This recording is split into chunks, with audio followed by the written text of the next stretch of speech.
They thought I was the failure of the family, the girl who never made it, the one who would always depend on them. That night, as we sat around the Christmas table, they handed out gifts to everyone. Except me. I kept my smile, even as my heart clenched. They had no idea that the girl they pitied was the owner of an empire they could only dream of. Christmas had always been my favorite time of the year. The smell of cinnamon, the sound of laughter, the sparkle of lights, it was supposed to be magical. But that year, something felt different.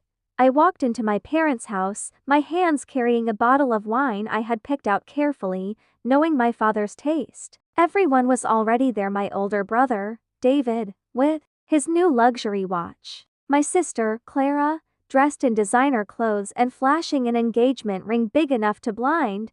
The table was covered in roasted turkey, mashed potatoes, cranberry sauce, every traditional dish my mother was famous for. But the gifts stacked under the Christmas tree caught my attention. There were so many. We sat down, and after dinner, the gift exchange began. One by one, they handed beautifully wrapped boxes to each other. My father gave David an expensive leather briefcase. Clara received a diamond bracelet from our mother. Even my teenage cousins got brand new phones. And then, silence. Everyone looked around. My name wasn't called. There was no box in front of me. I laughed awkwardly, waiting for someone to say they were joking. But my mother just smiled politely and said, "Oh, we didn't know what to get you, dear. Maybe next year." The room filled with chatter again, as if nothing had happened. But my ears rang, my chest tight. I forced a smile, nodding, pretending it didn't bother me. Inside, I was shattered. They thought I had nothing. They thought I was still that girl who dropped out of college, worked 3 jobs, and lived in a tiny apartment. They didn't know about the sleepless nights, the risks I took, or the empire I built from scratch. I swallowed my pride and let them believe their story. But in my mind, a plan formed tonight. They were going to see the truth. The conversation drifted toward success and achievements. David bragged about his new promotion. Clara went on about wedding plans and how her fiancé had connections in high places.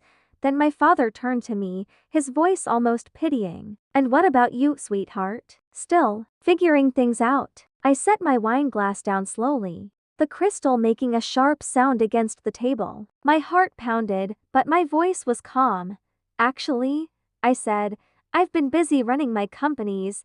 They laughed, actually laughed. Clara leaned forward. "Companies? Plural? What companies?" I pulled out my phone and opened a live news article from that very morning. The headline read, "Local entrepreneur buys out 3 major businesses in record deal." My face was right there, smiling in a tailored suit. Their smiles froze. I explained, carefully and without bragging, how I had started a small online store 5 years ago, how it grew into a fashion brand with global sales, how I invested in real estate, and now owned multiple apartment complexes and storefronts. I told them about the charity foundation I had launched for single mothers. As I spoke, their laughter turned into stunned silence. My father's eyebrows furrowed, my mother's hands trembled as she held her coffee cup. Clara's eyes darted between the article and my face. Then I reached into my bag and pulled out a small stack of envelopes. "These are for all of you," I said. Inside each envelope was a deed, one for my parents, gifting them a beautiful beach house they had always dreamed of; one for David, covering his mortgage; one for Clara, paying for her wedding venue in full. "Merry Christmas," I said softly. And no one spoke for a long time. Then my father stood, walked over, and hugged me tightly. His voice was thick when he whispered, "I'm sorry we underestimated you." The rest of the night felt different. The air was warmer, the smiles more genuine. But I knew something had changed forever, not because I had proved them wrong, but because I had shown them that the quiet ones, the overlooked ones, can be the strongest in the room. Never measure someone's worth by what you think you know about them. Some people are building empires in silence.